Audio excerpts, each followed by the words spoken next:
Companies don't cut benefits by accident. Perks continue to shrink, while expectations are on the rise.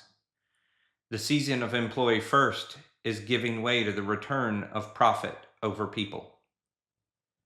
You are listening to Catalyst by Salmons,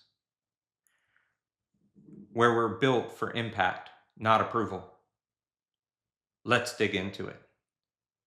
The views, thoughts, and opinions on Catalyst by Salmons are those of the host, Robert Salmons, and guests, and are based on their lived experiences and personal perspectives. They do not represent the views, policies, or position of any current or former employers or affiliated organizations. Nothing shared on this podcast should be interpreted as legal advice. Today on Catalyst by Salmons, we're going to speak a little bit about companies cutting benefits. We're going to speak about the emergence of the employee first era and why that season is now coming to an end. And we're also going to speak a little bit about what's next. How do leaders and employers and employees navigate this new season that we're in? So let's start with employee first. Employee first actually began shortly before COVID. For many decades, employers had had the actual steering wheel. They were in control. However, as the world became more and more digital, the emergence of AI, and then compounded by COVID and the epidemic, employers started to lose control. Employees no longer had to work roles that they could commute to the office for at a given cadence or even every day.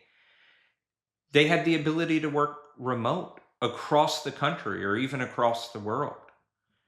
This new trend caused employers very quickly to realize they're not able to retain or recruit top talent anymore with their practices that had been in place for the last 20 plus years.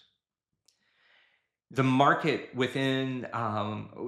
for employers and companies has shifted more in the last 8 years than it did in the 30 years prior to it, thanks to the emergence of all of those trends. With that, companies started looking at their playbook. How can they actually retain their top talent? How can they continue to recruit top talent? Because as we all know, companies need profit to be successful. That's a given. We all understand that. However, companies had to shift to realize, wait, while profit is number one, treating our employees like humans is the only way we're going to navigate this new market, this new trend, and retain our talent and recruit new talent that helps us continue to maintain or grow that profit. So they shifted. They shifted to start doing programs like we see in the market today. We see things like work from home stipends, so you can set up your home work office, so that way you're able to work remote or wherever you need to be successful. Have the tools at your fingertips to really enable you to be successful in your role.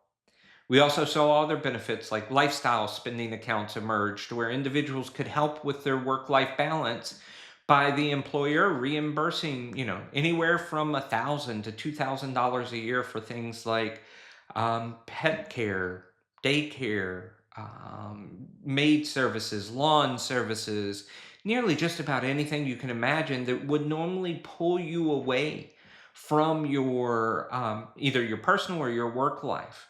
It gave you more time to be able to enjoy personal life, but also to plug into work more, which we started to see. As employees started to plug in more, they started to get more committed to their employers because they were offering these awesome benefits that they had never seen in their work life before. They started dedicating more and more time. The slip of being remote meant that instead of having to drive home or commute in, you could work during that time. And what used to be, I'll stop at 5 because I have to commute home, or 6, I have to commute home. You started blending into 7 or 8 o'clock at night and hard to disconnect. Well, what that started to drive was record-breaking profits for companies and employers. Profits that many have not seen in a very long time.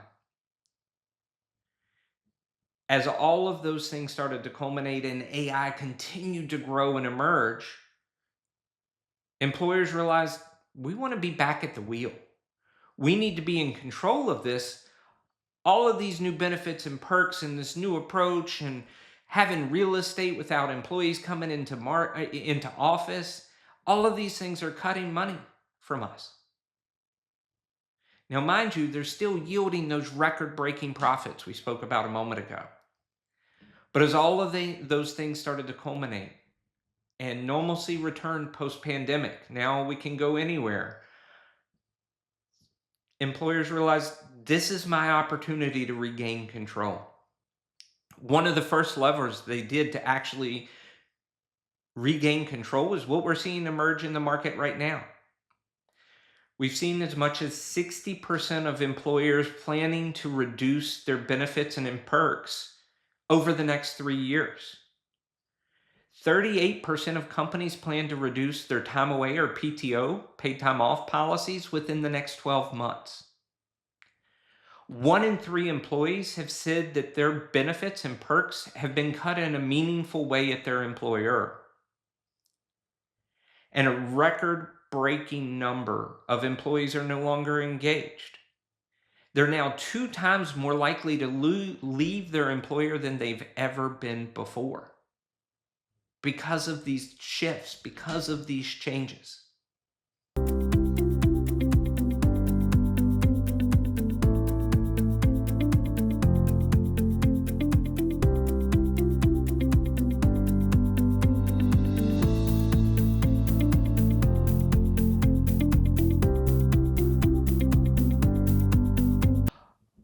All of those stats I just mentioned are a contributing factor to this continued market shift that employers are doing to gain control again. We also see this within the AI space. Employers are laying off more and more associates and employees, saying AI is here now. AI's made things simpler, faster, more automated, easier. We need less people now to accomplish those same things we used to do before. However, the data and statistics are not proving that point. Not yet, anyway. We're going to dive more into the AI side of this on the next podcast, May 13th. So today, let's stay focused a little bit on the benefit reduction as well as that employee first season. Relative to the benefit cut, employers are starting to do this to reduce cost on their end. However, there are material consequences. Employees didn't sign up for programs and companies that didn't offer these benefits. They've stayed where they are or started where they are based off of many of these benefits being offered to them. However, they're seeing the road move right beneath their feet. They're seeing these benefits be taken away from them. So as an employee, we have to step back and say, wait, is this still where I want to be? Is this still where I want to move forward and continue to work? Knowing that I'm putting in longer hours than I've ever done before because those of my peers around me are no longer there. They've been eliminated under the AI premise. So I've had to take on more and more responsibility, all while seeing my benefits slowly shrink away. This has created a couple of emerging trends within the market, one of which I want to speak about today. Many folks have coined it the millennial career crisis, where millennials who have done everything they're supposed to, they went to school, they got the degree, they climbed the career ladder, they did all the moves they were supposed to do. However, they still don't feel fulfilled at the end of the day. They're like, is this what I've been working so hard for? Is this really what I want? A different perspective on that. They've worked incredibly hard. They've made a ton of personal sacrifices, and they were rewarded by benefit reductions. Salary flatlines compared to where inflation is. Markets being unaffordable based off of cost of living adjustments and raises simply not keeping up.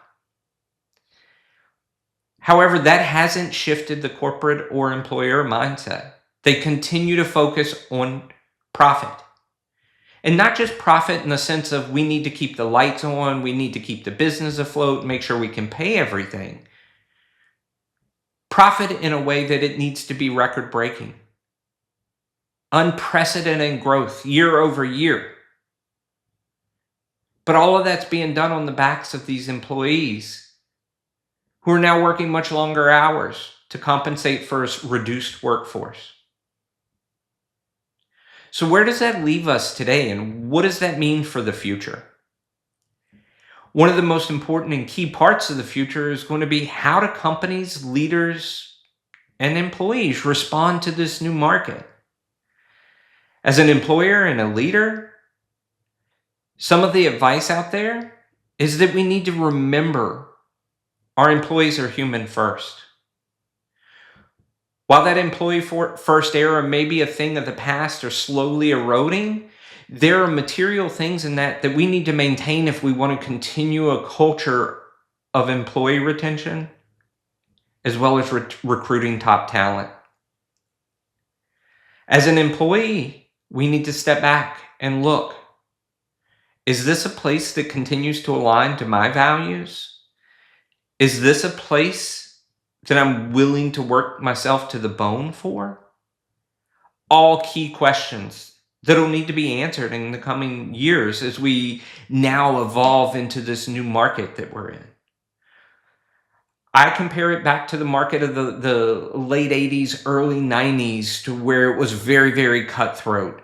It was a market in which profit was key. Stakeholders were the driver. The 80s was the very early shift, late 70s, early 80s was the shift into the stakeholder mindset versus employee. That's when we saw pension plans disappear and the emergence of 401ks. They've been around for a little longer, but became more relevant as pension plans disappeared.